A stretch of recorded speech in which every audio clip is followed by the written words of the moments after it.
Glória a Deus, aleluia. Vamos abrir a nossa Bíblia no livro de 2 Crônicas, no capítulo 6. Glória, glória, glórias. 2 Crônicas, capítulo 6, versículo 4.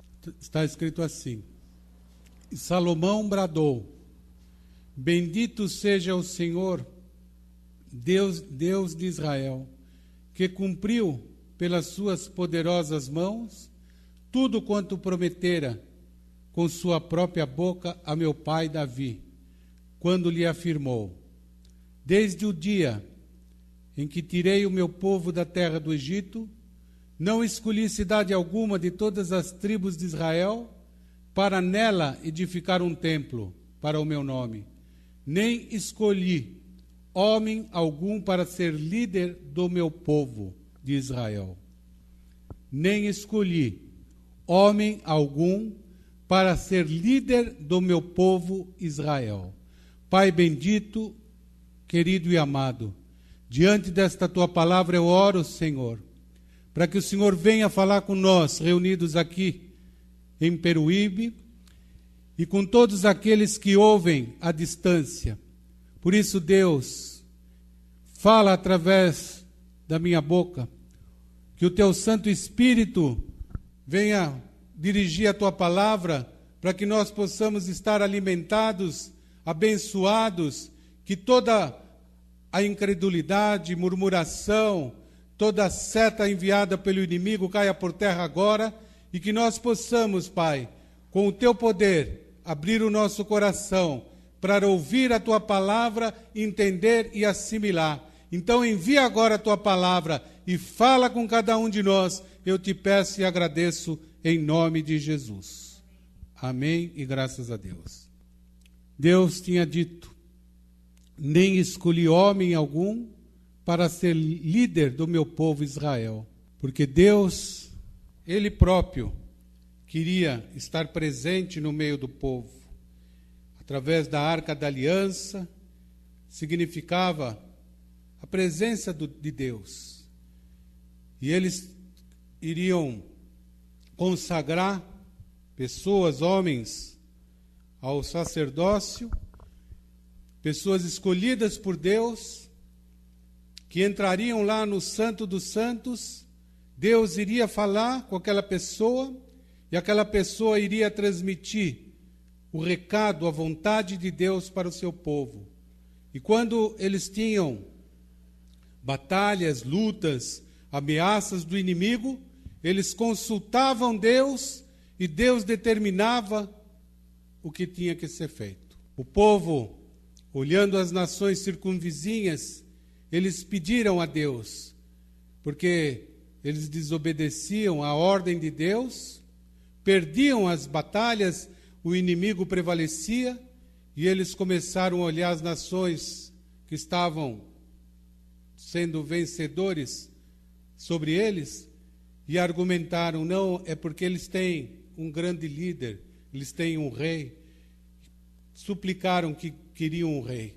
E Deus escolheu Saul para reinar. Saul não foi um rei que obedeceu à vontade do Senhor. O Senhor o destituiu e escolheu Davi. Deus disse: não, Saul perdeu o reino. Ele não foi fiel, não obedeceu. Ele não obedeceu à minha liderança.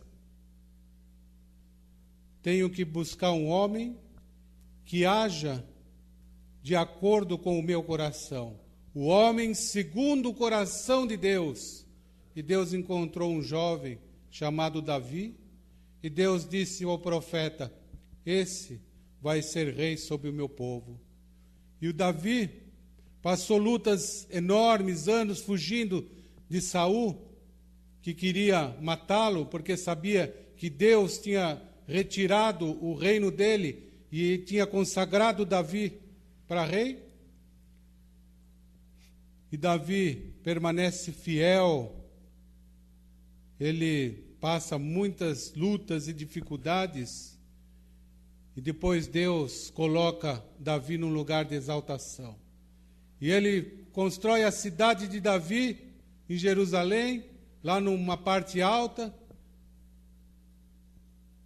e ele mora num palácio magnífico, e ele diz: Deus, eu quero construir também uma casa para o Senhor, uma casa para a sua adoração. E Deus fala para Davi: você teve uma boa intenção, você pensou bem no seu coração em construir uma casa para mim. Portanto, porém, as suas mãos têm muito sangue, você participou de muitas batalhas, lutas. Não é você que vai fazer uma casa para mim. Não é você que vai construí-la, mas eu te darei um projeto. Deus passa todo o projeto. Davi separa o ouro, a madeira, aquilo que é necessário. E Deus diz: mas o teu filho, Salomão, que vai reinar após você, ele vai construir essa casa, esse lugar, esse templo de Salomão. E ele constrói. E ele diz aqui, no versículo 1 de 2 Crônicas, capítulo 6. Então Salomão tomou a palavra e exclamou: o Senhor declarou que habitaria numa nuvem espessa. E eu, de fato, construí um templo para a sua morada, um lugar de honra para a tua eterna habitação. E em seguida o rei virou-se e abençoou toda a congregação de Israel que ali estava reunida e se colocou de pé.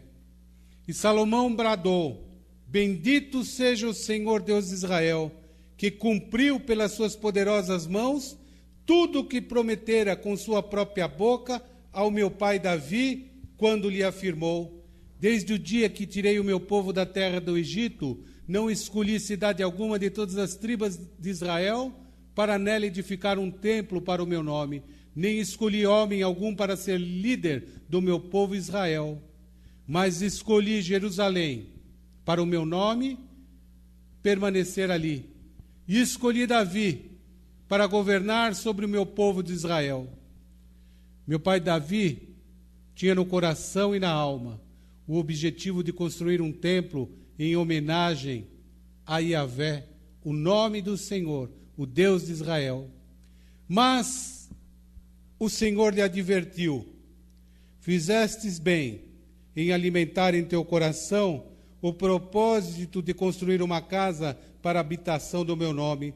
Contudo, tu não erguerás um templo, mas sim o teu filho, que descenderá de ti. Este sim edificará uma casa ao meu nome. Assim o Senhor cumpriu a sua palavra. Sou o sucessor de meu pai Davi e agora ocupo o trono de Israel, como o Senhor havia prometido. E construí o templo em honra a Yahvé, o nome do Senhor, o Deus de Israel, e depositei em sua casa a arca da aliança, na qual estão guardadas as tábuas da aliança do Senhor, aliança que ele mesmo estabeleceu com todos os filhos de Israel. Deus cumpriu a promessa, e quando Salomão constrói o templo, ele reconhece a fidelidade de Deus, que tudo aquilo que ele prometeu ao seu pai aconteceu, e que realmente ele construiu aquela casa que significava a aliança de Deus, a presença de Deus no meio do seu povo, porque Deus sempre teve um objetivo: reinar no meio do seu povo. Esse objetivo continua. Jesus mudou algumas coisas, dizendo: olha, eu não vou habitar em templos, eu não vou habitar em arcas, mas eu vou habitar no coração de cada um que crê. Se você abrir a porta do teu coração, eu entro e faço morada. Eu vou morar dentro de você. E aí, quando você recebe Jesus como teu Salvador, ele entra e ele faz morada. E você passa a ser guiado pelo Espírito de Deus. É a promessa de Deus. E assim como ele prometeu a Davi, que iria habitar naquele templo, ele prometeu, através da nova aliança, de habitar em cada um de nós. E ele prometeu mais, porque ele disse: o homem tem muitos planos, mas quem dirige o seu coração é o próprio Deus. A pessoa tem que aprender a ouvir a voz de Deus, porque ela fala lá dentro, não de uma forma audível, não algo que seja um assobio ou uma voz falando ao teu ouvido, mas ele fala através de uma maneira inspirativa, e você, na hora que você precisa tomar decisões importantes da tua vida, o Espírito vai te dirigir para que você não seja um perdedor. Davi tinha uma promessa de Deus. Ele passou fugindo vários anos. Parecia que a promessa de Deus não iria se cumprir. Mas Deus tinha um objetivo. Deus estava fazendo com que Davi fosse aprendendo a ser rei. Ele foi ungido muito jovem. E Deus foi mostrando através das lutas, das batalhas, foi ensinando ele. Era um tempo de preparo. Era um tempo, como se diz, de maturação. Como o vinho. O vinho é uma bebida que você faz, deposita num tonel, deixa lá um tempo, engarrafa, e quanto mais passa o tempo, ele vai ficando melhor. Os estudiosos de vinho, eles dizem que quanto mais antigo, se ele foi bem engarrafado, ele se torna mais saboroso, o seu valor aumenta. Você vê que vinho antigo, ele tem um valor muito alto. Ao contrário da cerveja e dos chopes, que quanto mais fresco, melhor é. E Deus, comparando o ser humano a um processo de maturação, ele vai sendo trabalhado, ensinado. E Davi tinha uma promessa, mas o que aconteceu, que fez com que a promessa se cumprisse, foi a perseverança. Foi que ele não desistiu. E muitas pessoas nas igrejas, na atualidade, e sempre foi assim, sabem que Deus tem projeto, plano. Muitas vezes na pregação elas entendem algo que veio da parte de Deus, mas elas não têm paciência para aguardar. Elas pensam que Deus não está vendo nada, que não vai acontecer, e elas acabam perdendo a bênção do Senhor. Tem maneiras que Deus age que tem que ser rápido. Não existe outra condição, porque o nosso Deus é o Deus do impossível. Ele estava lá, Jesus, no casamento, quando acabou o vinho, o noivo ia ser envergonhado porque não teria mais o que servir, e a tradição judaica dizia que ele tinha que servir por vários dias, ele tinha que ter posses, e ele seria humilhado. Jesus foi informado, acabou o vinho. Jesus manda pegar as talhas, encher de água, e ele manda o garçom, o mordomo, o maître, retirar aquela água. E quando ele retira, ela se transformou em vinho. Um milagre. Não tinha tempo para fazer de outra maneira. Aquele vinho saiu maturado, como se tivesse envelhecido.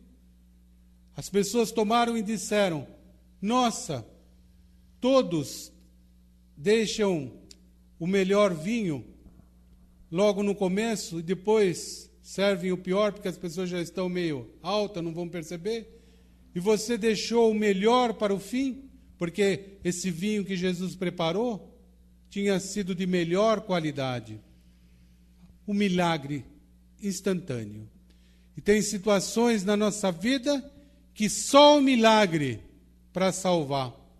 Por isso que nós pregamos: Deus é o Deus do impossível. Deus é o Todo-Poderoso. Deus é Deus de milagres. E às vezes a pessoa diz: por que o milagre não acontece comigo? Porque Deus está preparando você. Não é que Ele não conheça e nem saiba das tuas necessidades. Ele sabia que Davi tinha sido ungido rei. Ele sabia do propósito e da intenção de Davi, mas ele permitiu a perseguição, ele permitiu as lutas, as tribulações na vida de Davi. Ele chegou a colocar Saul na frente de Davi, numa caverna, dormindo. Davi entrou naquela caverna, cortou a orla do manto de Saul. Os soldados, os companheiros de Davi, disseram: o Senhor te entregou Saul hoje nas tuas mãos. Pega a espada e mata Saul e toma posse do reino que é teu. Davi disse: não, eu não posso tocar no ungido do Senhor. O Senhor resolva. Ele foi humilde. Tudo isso fez com que ele tivesse a aprovação de Deus. E quando ele fica de uma forma majestosa, já lá no final, usufruindo de todas as bênçãos, ele olha para si mesmo, para casa, e ele diz: Deus, eu era simplesmente um pastor de ovelhas, e o Senhor me deu tantas coisas que eu não merecia nem imaginava. Agora eu quero construir uma casa para o Senhor. E foi aí que Deus disse: fizeste bem em alimentar o teu coração no propósito de construir uma casa para a habitação do meu nome. Contudo, não erguerás um templo, mas sim teu filho que descenderá de ti. Esse sim edificará uma casa ao meu nome. Mas Deus aprovou. Deus se alegrou da intenção de Davi. E quando ele fala aqui, Salomão dizendo: depositei em sua casa a arca da aliança, na qual estão guardadas as tábuas da aliança do Senhor, a aliança que ele mesmo estabeleceu com todos os filhos de Israel. Essa arca mostrava a presença de Deus no meio do seu povo. A presença de Deus. E como eu disse, hoje a presença de Deus é através do Espírito Santo que habita em nós. Deus colocou dessa maneira, mas nem todos conseguem ouvir a voz de Deus. E aí elas dizem: não sei por que Deus não fala comigo. Eu não sei por que Deus não dirige os meus passos. Eu vou na igreja, eu oro, eu busco, e a minha vida não anda para frente, parece que as coisas não dão certas. Se não for o período de tratamento que Deus está te dando, talvez você não tenha sensibilidade para ouvir a voz de Deus. Precisa mais oração. Porque Deus fala, Ele diz: olha, o Senhor Jesus, quando você dobrar os teus joelhos lá no culto do teu quarto e falar ao Pai em oração, o teu Pai que vem ao culto te ouvirá e te responderá. É uma promessa de Deus. E assim como Deus cumpriu essa promessa lá com Davi, e Salomão viu o cumprimento disso, você vai ver o cumprimento da palavra, da promessa de Deus na tua vida. Continuando, em 2 Crônicas, no capítulo 7, fala assim: assim que Salomão concluiu sua oração, desceu fogo do céu e consumiu o holocausto e os sacrifícios, e a glória de Yahvé, o Senhor, tomou conta de toda a casa.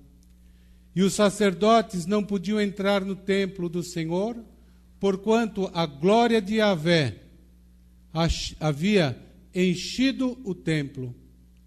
Você imagina a glória de Deus? Ele faz uma oração dizendo: Senhor, abençoa esse lugar que nós consagramos a Ti. E aqui Deus ouve as orações que aqui foram feitas para o Senhor. E Ele faz aquela oferta e de repente cai fogo do céu. A presença de Deus é tão grande que aquelas pessoas não conseguem entrar porque elas não conseguem ficar em pé. Essa nuvem espessa de glória de Deus estava ali, e todos sabem que é a presença de Deus.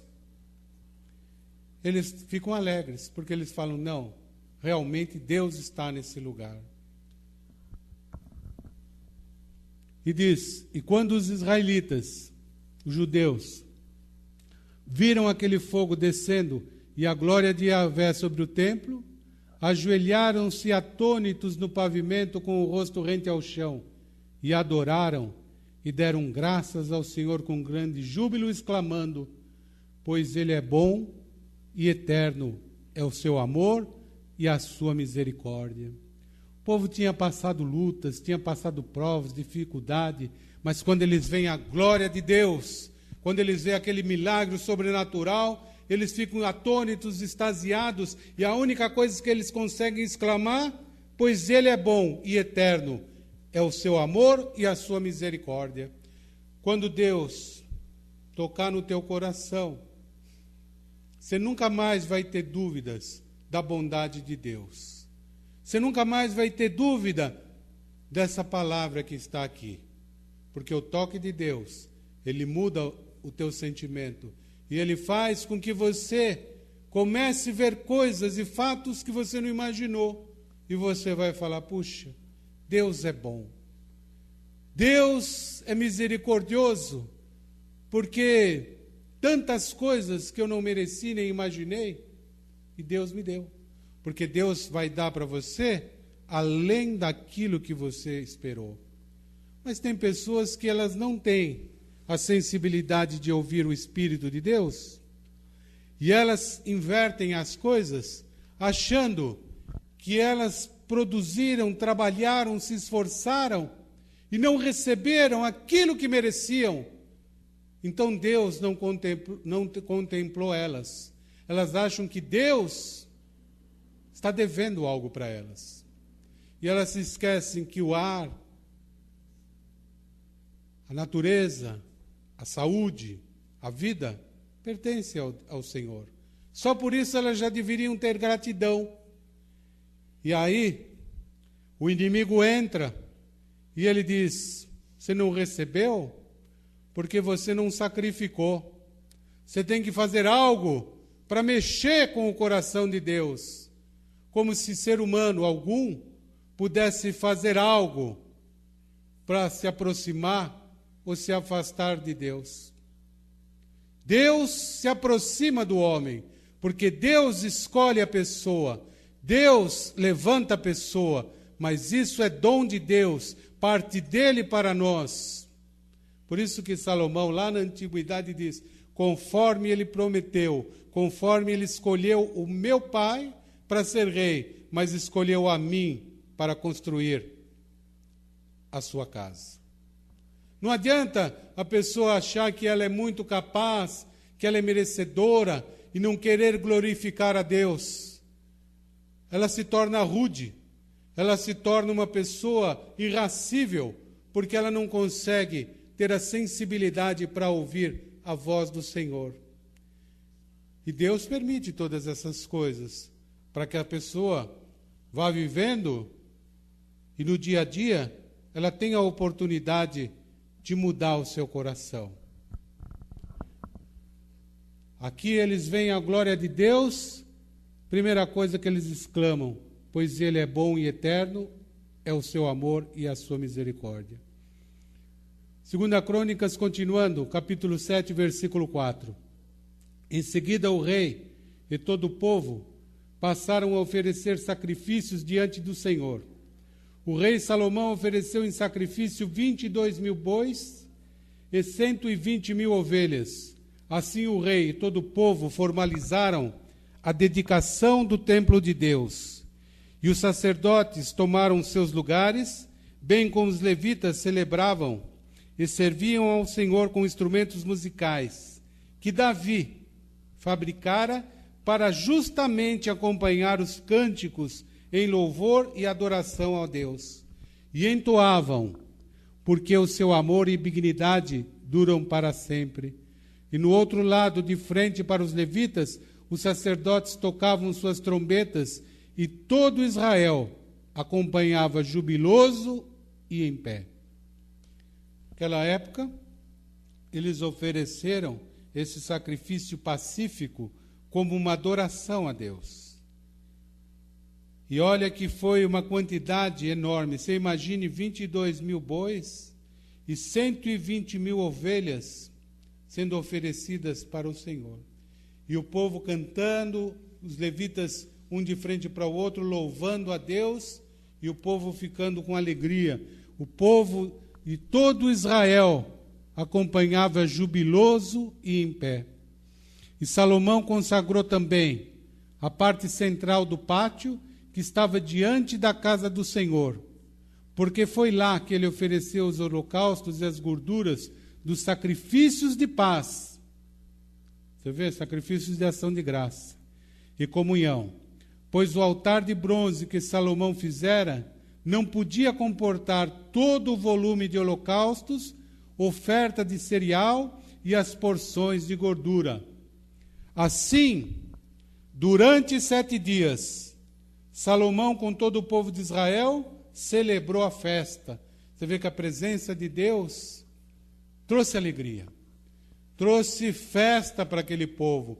7 dias de festa, cantando, louvando a Deus com alegria. O povo estava jubiloso, o povo estava falando porque Deus é bom.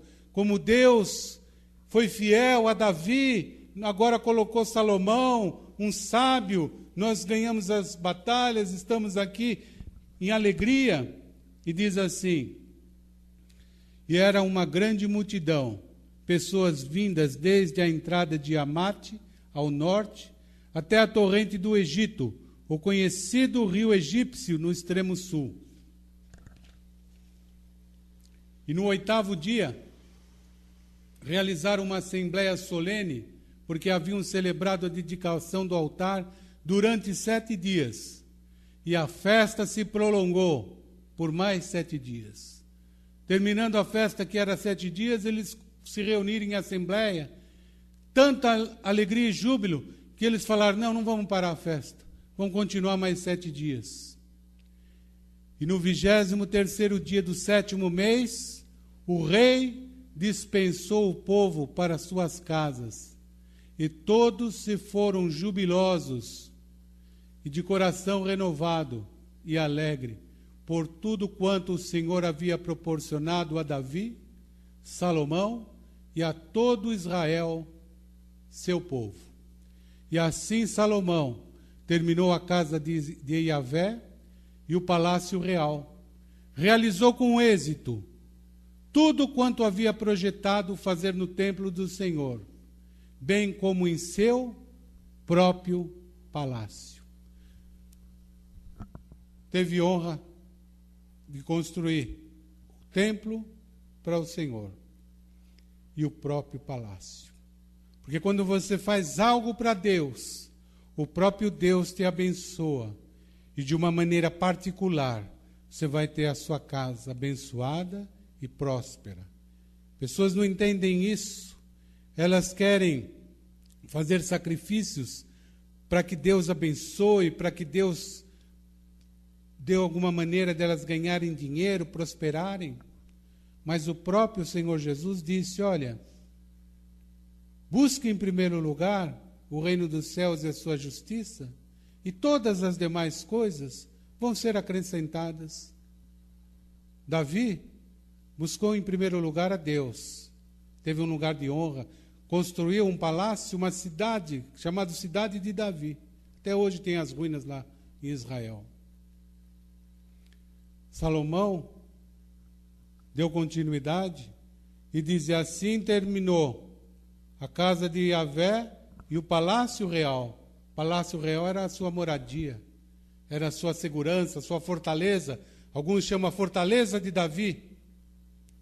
E realizou com êxito tudo quanto havia projetado fazer no templo do Senhor, bem como em seu próprio palácio. Seus projetos vão se realizar se você colocar em primeiro lugar o Deus vivo, o Deus de Israel, o Deus que diz: eu sou o Deus que não muda, eu sou o Deus eterno e que permanece. Hoje as pessoas querem dizer: o mundo contemporâneo, ele tem os seus costumes e hábitos. A própria Constituição foi baseada lá no direito romano e um pouco germânico, baseado nos usos e costumes, aquilo que os homens acharam normais, entrou na Constituição. Não é isso, pastor? É. Mas a nossa Constituição é essa palavra. É a soberania de Deus. E o que Deus diz sim, nós fazemos. E o que Deus diz não, nós não fazemos. Porque quando mais você obedece à palavra do Senhor, mais você é abençoado, mais Deus vai estar ao teu lado. Porque Ele fala, a alegria do Senhor é a nossa força. Quando Deus olha para cada um de nós e Ele se alegra, Ele dá força e poder. A alegria do Senhor é a nossa força. Se Deus não se alegrar de nós, Ele pode usar misericórdia e compaixão. Mas você recebe apenas a provisão, o maná diário, porque Deus não te deixa na míngua. Mas você não prospera, você fica naquilo básico, cesta básica. Como diz lá, a Bolsa Família. Você vai ganhar aquele saláriozinho e só. Por quê? Falta você consagrar suas coisas a Deus. Deus quer te dar o melhor. Ele quer que você tenha os seus projetos realizados com êxito. Porque Ele mesmo vai colocar no teu coração os próprios projetos que vão te dar a vitória. Ele mesmo coloca. Ele mesmo impulsiona o nosso coração. Mas como Ele é Deus e não é manipulador, Ele te dá o livre-arbítrio da escolha de ouvir a sua voz ou não. É por isso que Deus diz, se hoje ouvirdes a voz de Deus, não endureçai o vosso coração. Porque pessoas se revoltam. Até contra a soberania de Deus, elas ficam revoltadas. Elas dizem, eu não quero ser mandada por ninguém. Eu sou aquela que decide ou aquele que todos têm a liberdade de fazerem o que querem. Claro que sim, mas tudo tem um preço. Nada é sem consequência. Deus te dá a opção de crer e ser batizado e ser salvo. De não crer, de não te batizar, de não obedecer a sua palavra e ser condenado.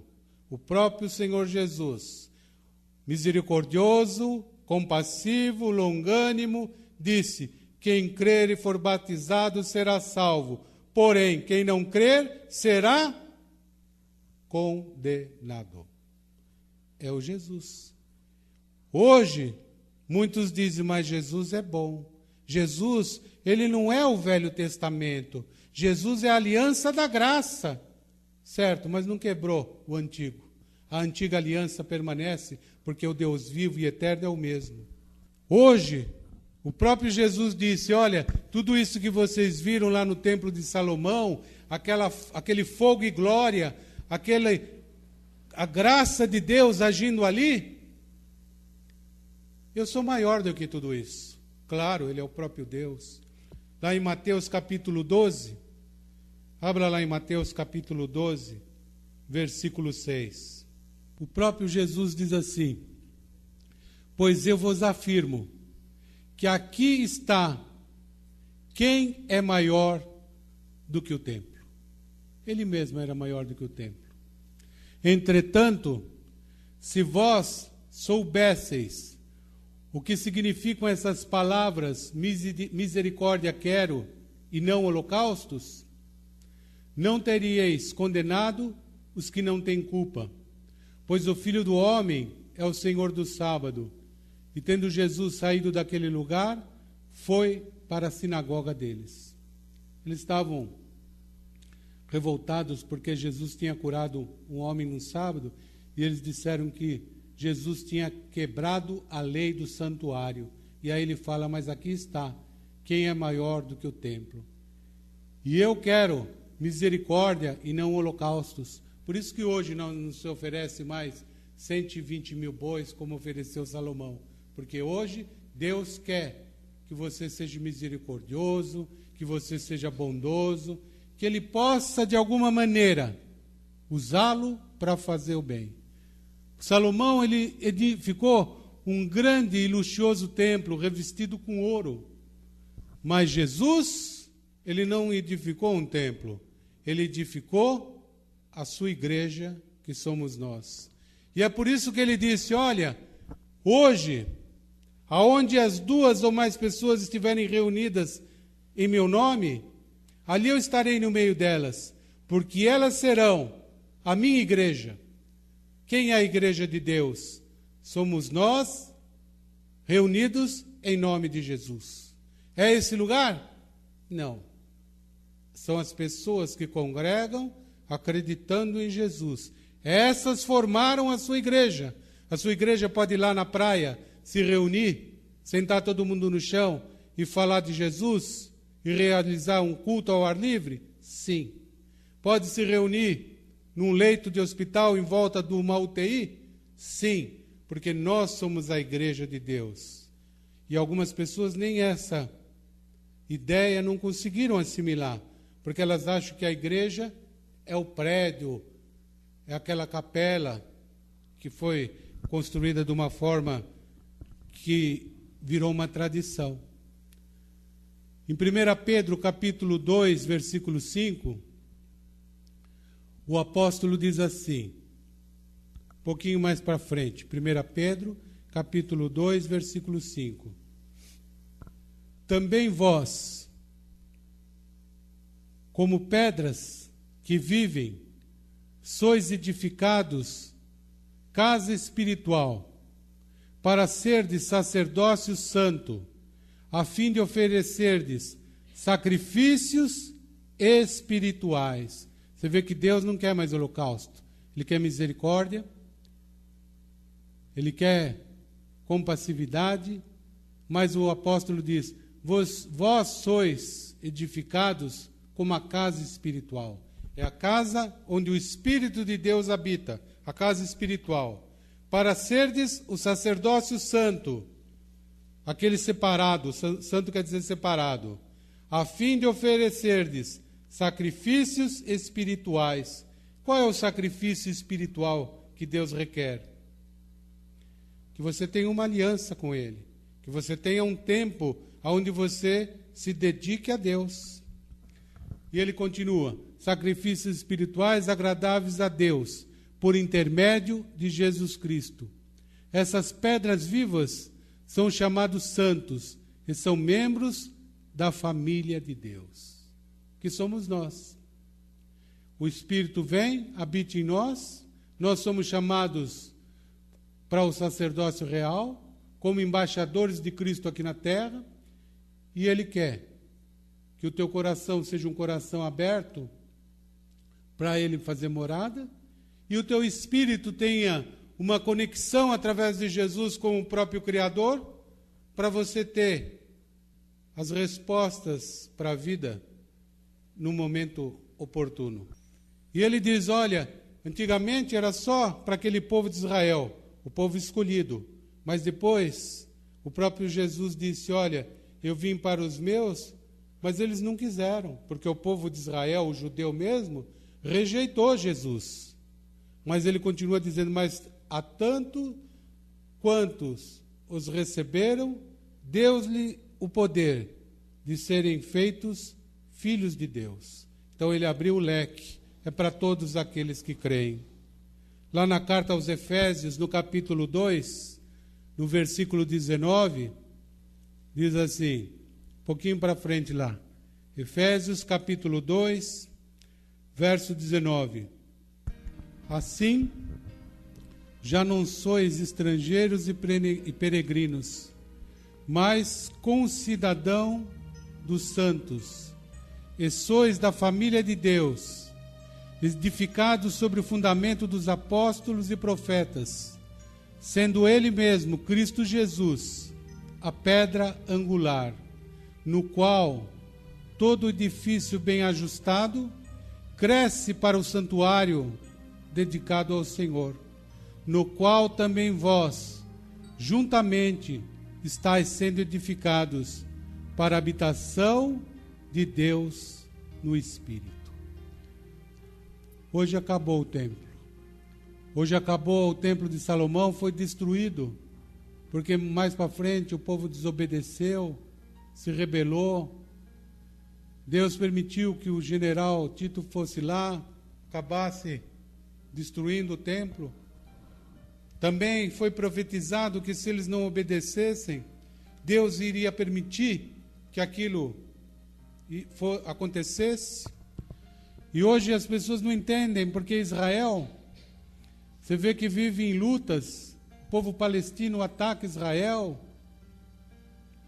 é uma luta eterna. E eles dizem, o lugar escolhido por Deus, Jerusalém, cercado, todo o mundo querendo destruir Israel. E as pessoas dizem, mas ali não é a promessa de Deus? Deus não fez promessa para o seu povo? Mas quando eles crucificaram Jesus, eles mesmo disseram, caia sobre nós o nosso pecado. Aquilo que eles pediram está acontecendo. Mas Jesus, ele deixou uma promessa, e lá no livro de Apocalipse ele fala que um dia ele vai voltar. E ele vai governar lá em Israel durante 1000 anos. E ele vai mostrar que toda a promessa de Deus se cumpre, porque Deus é fiel. Os remanescentes, os judeus que ficarem ali, vão se converter. E todas as nações vão ver que só o Senhor é Deus. E aqueles que tiverem partido para a glória, seja ao lado do Senhor ou separado de Deus, vão ser chamados ali na presença do Criador. E naquela presença, assim como aqueles sacerdotes não podiam ficar de pé, não podiam entrar no templo, porque a glória do Senhor estava ali, e eles se ajoelharam, o rosto em terra, e adoraram a Deus, vai acontecer novamente, porque a presença de Deus vai fazer com que todo joelho se dobre e todos confessem que só Ele é Deus. O incrédulo, o budista, o carismático, o muçulmano, todos, independente da religião, vão serem convocados por Deus. E ali naquela presença do Santo do Santo, eles vão se curvar e eles vão dizer, só o Senhor é Deus. Os salvos vão ser separados à direita. E Deus diz que essas são as ovelhas que ouviram a voz do bom pastor. Os rebeldes, os incrédulos, os religiosos vão ser separados à esquerda. E Deus diz, esses não entrarão no meu reino, porque esses são bodes. Esses não quero, não conheço.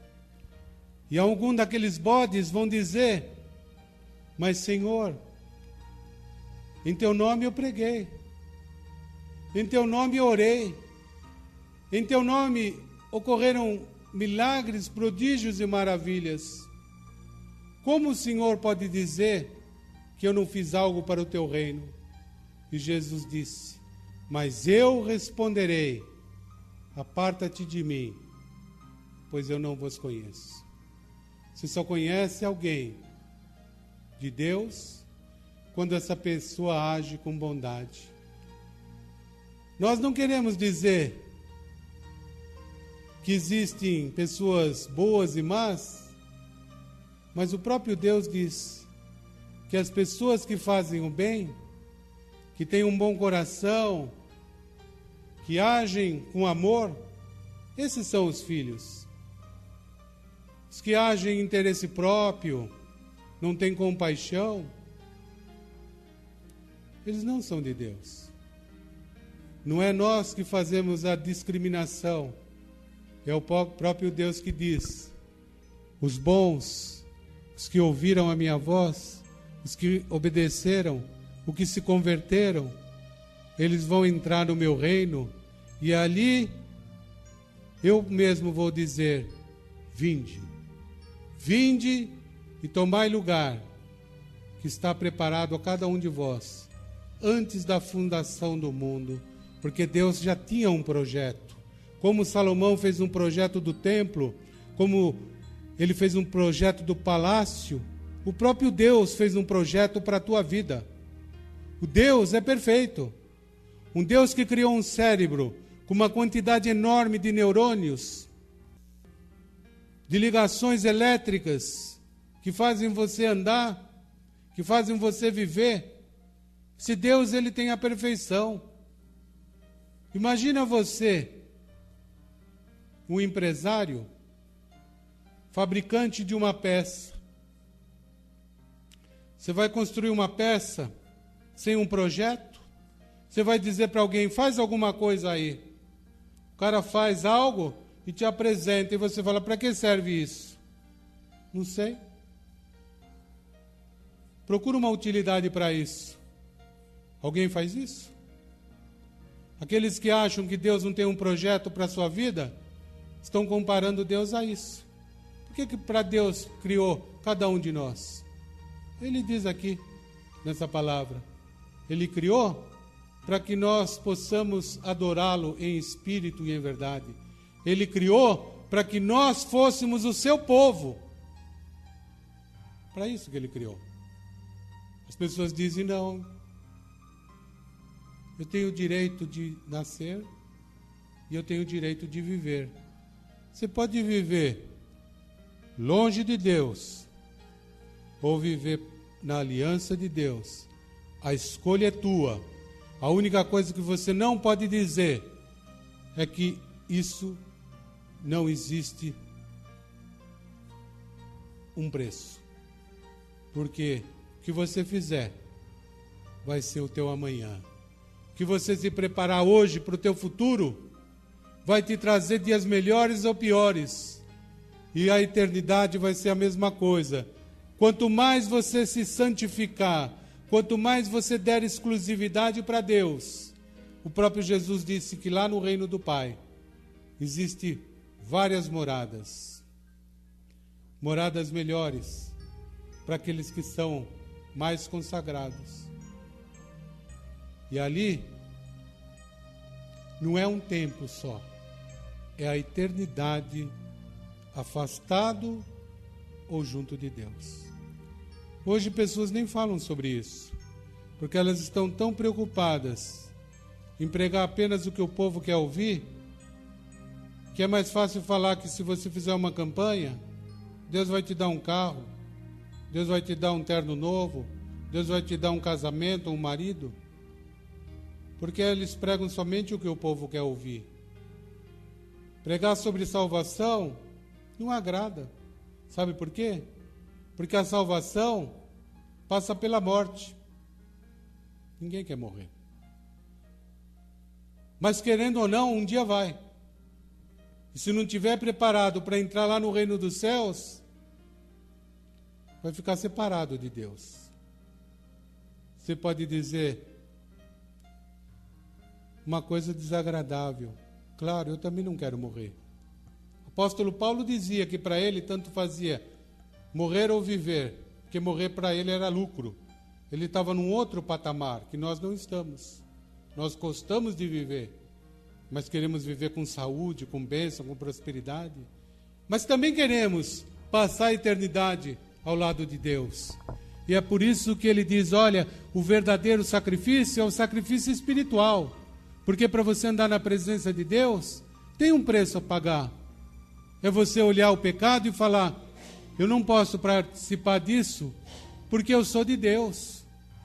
Eu não posso participar desses atos que são agressivos e ofensivos a Deus, porque eu sou da família de Deus.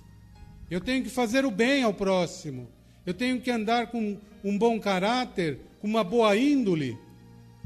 E aí você diz para mim, então você acha que um cristão é melhor do que alguém?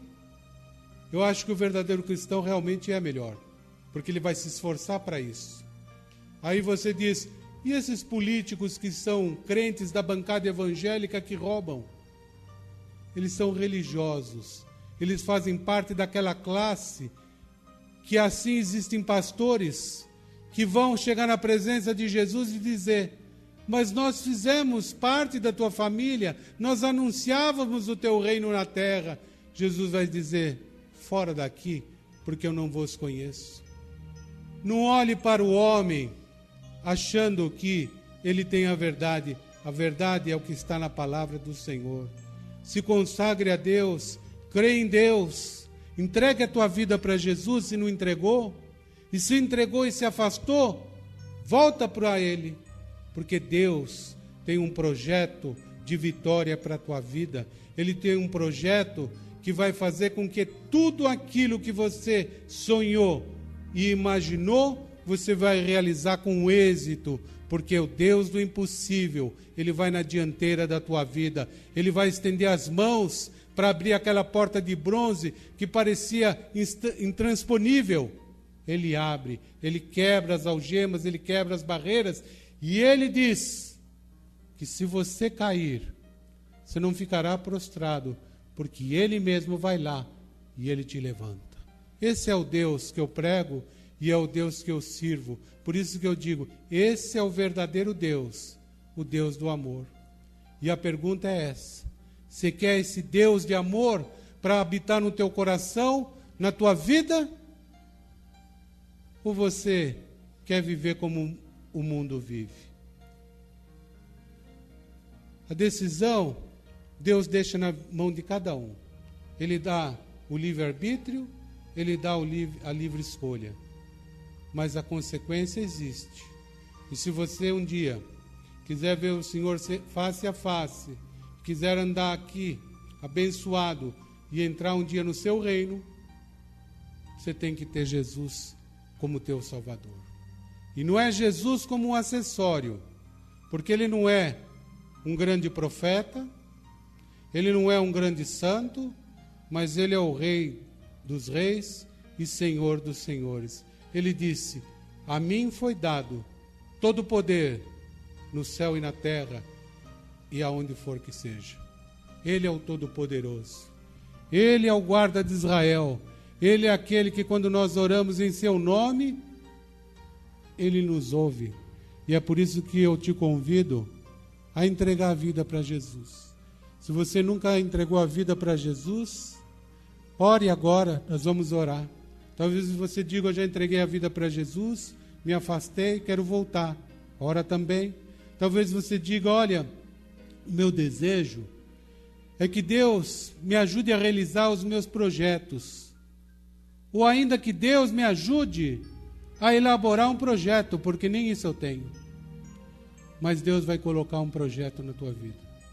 Deus vai colocar um projeto no teu coração. E Ele vai ajudar que esse projeto seja edificado, não pela força do teu braço, mas pela força de Deus. E quando o teu projeto estiver realizado, você concluiu tudo aquilo que você sonhou, você vai adorar a Deus. Não com bois e ovelhas, como fez Salomão e o povo, mas com ações de graça, em adoração a Deus, dizendo: porque o Senhor é bom. Porque o Senhor é aquele que cumpriu aquilo que Ele me prometeu. E aí você vai ver que a benignidade e o amor de Deus vão ser fiéis na tua vida.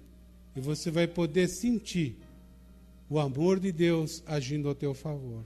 Então nós vamos orar.